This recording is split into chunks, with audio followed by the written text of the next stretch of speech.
And one of those elections will eventually go on to decide the future of schools across the state. The Republican race for state superintendent is now down to two candidates. That's Dr. Robert Franklin and Dr. James Taylor. With just over 2 weeks from the runoff, KOCO's Kylie Thomas sat down with both of them to figure out their priorities if elected.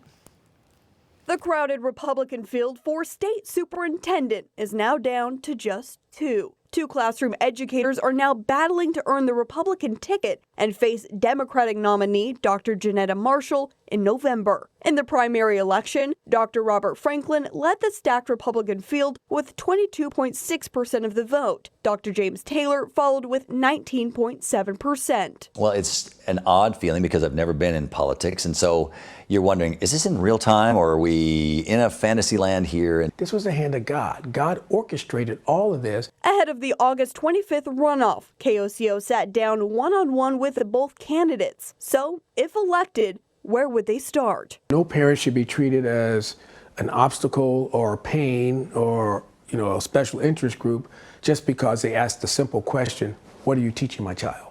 For Dr. James Taylor, a history and government teacher at Little Axe High School and pastor, it starts with parental empowerment. As a teacher, Taylor says he personally calls every parent on the first day of school. He believes that same level of communication should start at the top by giving parents a stronger voice at the State Department of Education. I'm toying with the idea of having a parental advisory board to be a part of my team because parents are the first and most important teachers that any child will ever have.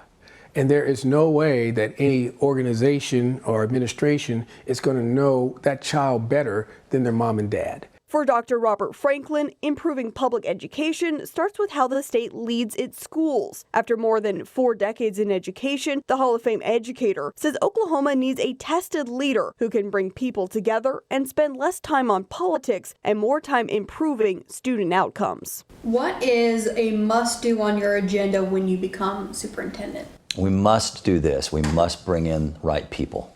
We must collaborate differently than we have in the last couple of 3 years. We must try to keep politics and agendas that are really divisive away from the schoolhouse and from the children and the folks that are doing the heavy lifting. Both candidates agree things won't improve without a focused effort to support Oklahoma teachers. For Franklin, that starts by keeping experienced teachers in Oklahoma with competitive pay and ongoing professional development, while building a stronger teacher pipeline by recruiting high school students through tuition waivers and internships. Teachers are not the problem. Teachers are the solution. We just don't have enough long-linked, well-trained warriors at our fingertips. Thank goodness we have the ones that are here. We can do this work. We know how to do work. It takes a good, strong coach, one that's not a pushover. I'm not beholden to anyone. This is not a hobby for me to run for an office. This is not a hobby.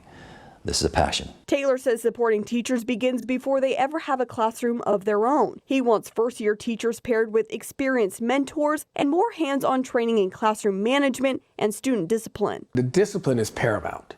We have got to make sure that our teachers, when the teachers are dealing with discipline issues in their classroom, they have to have the support of the administration. That's one of my strengths is classroom management. That's one of the things that we have to get that taken care of, because that's one of the reasons why teachers leave. You know, money is one, but that's not really one of the major reasons why teachers are leaving. Our one-on-one conversations with the Republican candidates will continue ahead of the August 25th runoff as we compare their plans to lead Oklahoma public education. In Oklahoma City, Kylie Thomas, KOCO 5 News.